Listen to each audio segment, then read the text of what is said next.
White House later this year. As you know, during the weekend, the president spoke to 4 world leaders. On Saturday, he spoke with Italian Prime Minister Gentiloni, during which they discussed strengthening cooperation around a large range of shared interests. The president also agreed to attend the G7 meeting in May, where he looks forward to meeting with the Prime Minister on the sidelines. Also on Saturday, the president spoke with Ukrainian President Poroshenko, addressing a variety of topics, including Ukraine's long-running conflict with Russia. They also discussed plans for an in-person meeting in the future. On Sunday, the president had a call with NATO Secretary General Stoltenberg, where he reiterated the United States' interest in NATO. The 2 leaders agreed to continue close coordination and cooperation to discuss the full range of security issues facing NATO and its member countries. Following that call, the president spoke with New Zealand Prime Minister English, affirming the close relationship between the 2 countries and our appreciation for New Zealand's significant contributions to international peace. You guys, as you saw this afternoon, the president had an opportunity to visit with leaders of both Southcom and CENTCOM to get an update on the issues facing our military and the hotspots around the world, the challenges we face, and the actions that our brave men and women around the globe are taking to help keep this country safe. The president obviously had a chance to sit down with enlisted members of our military after that, hear from them their concerns and issues, and most importantly, thank them for their service to our nation.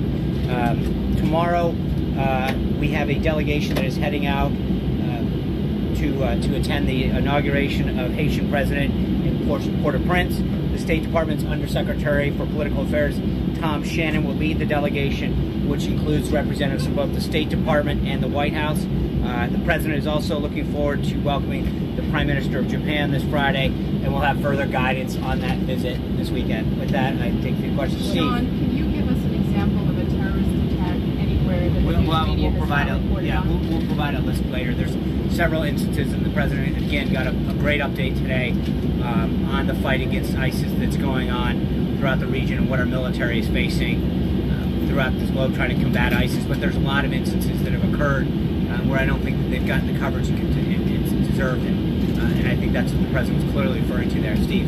So are you rethinking your strategy toward this executive order? What's your next step in pushing We're not rethinking the strategy at all. I think the court has asked both parties to present their cases. Remember, what we're discussing right now has nothing to do with the merits of the order. The law is very clear on this. The president has huge discretion to protect the safety of the American people and our nation's institutions with respect to who can come into this country. This is just purely on the injunction that the judge issued, and I think that we're going to make that case tonight, or he's got those both sides and put forward their rulings.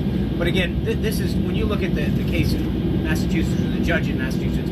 Clearly, the law is on the president's side. The Constitution's on the president's side. He has broad discretion to do what's in the nation's best interest to protect our people, and we feel very confident that we will prevail in this matter.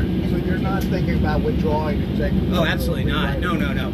This law, this executive order, was done in the best interest of protecting the American people, and I think this is something that has broad support from American people from one coast to another, and we're going to continue to do what we have to. And this president's committed to making sure that this country and his people are safe. Sean, the president over the weekend said that he believed that jihadis were now pouring into the country.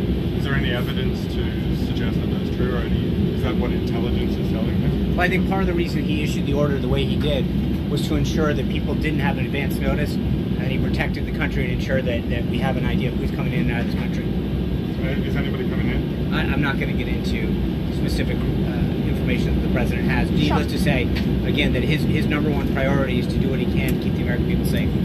John Yoo, who was, obviously a major figure in the Bush administration, who spoke about was a big proponent of executive authority, today wrote in the New York Times about his concerns about the way that the new administration is taking action.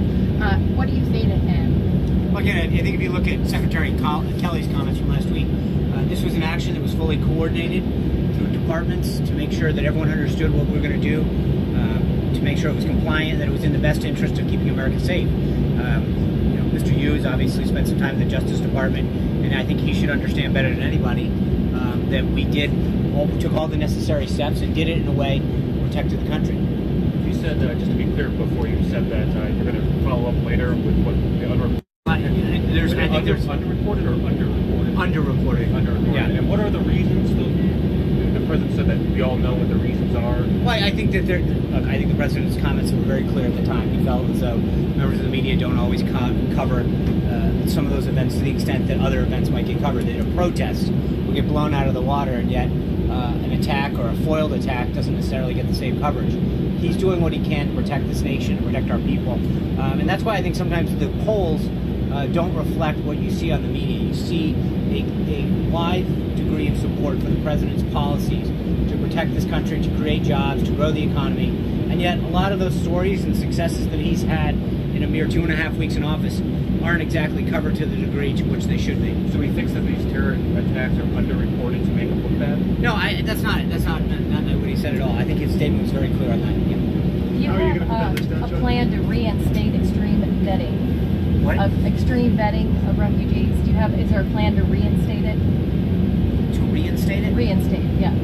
After the Well, ban. obviously, if we win, once we win the case, Right. it'll go right back into action. Okay. We're complying with the court.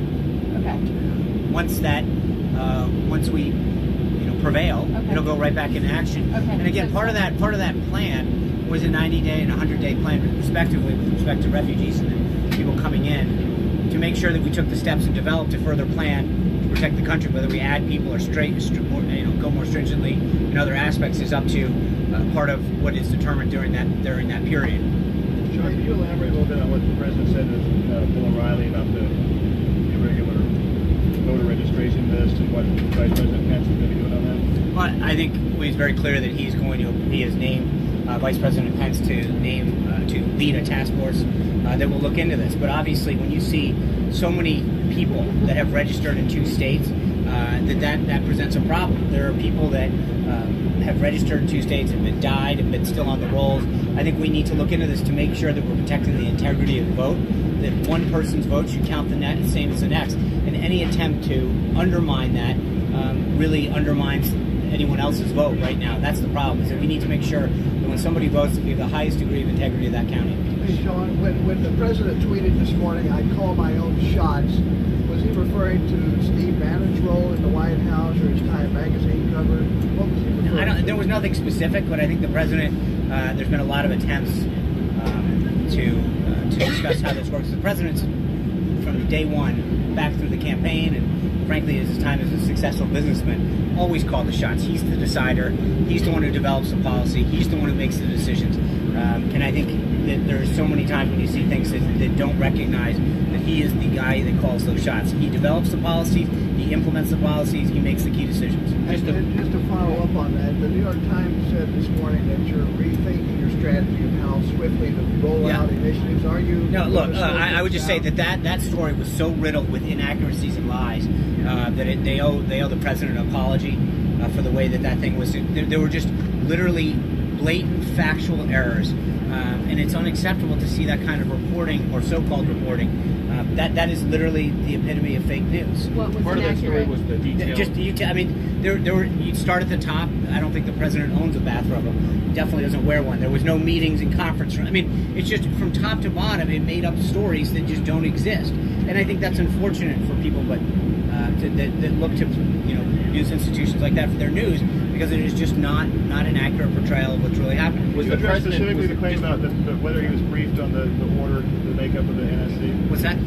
The story talked about how the president was disappointed that he hadn't been adequately briefed But the on president is Bannon's. briefed on all aspects of Can what you goes just on. address that specifically? What was he I- told and who briefed him on? I'm not going to get into details. I would say that the president is clearly aware of the policies that come out of the White House with his name on it. That is what I was getting at earlier to Steve.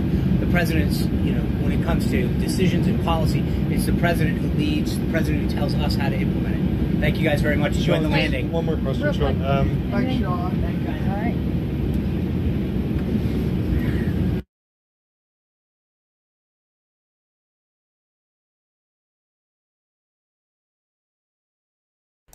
All right, guys, we're going to cut this stream, and I'll be back with the DeVos hearings, the confirmation hearings, whatever's going on there. We'll come right back. I want to make sure this is uploaded to YouTube, and we got to cut the stream for that to happen. So we'll be back in just a little bit, probably about 5 to 10 minutes, maybe less. So like I said, make sure you got us bookmarked and subscribed to, and you'll know exactly when we go live. God bless.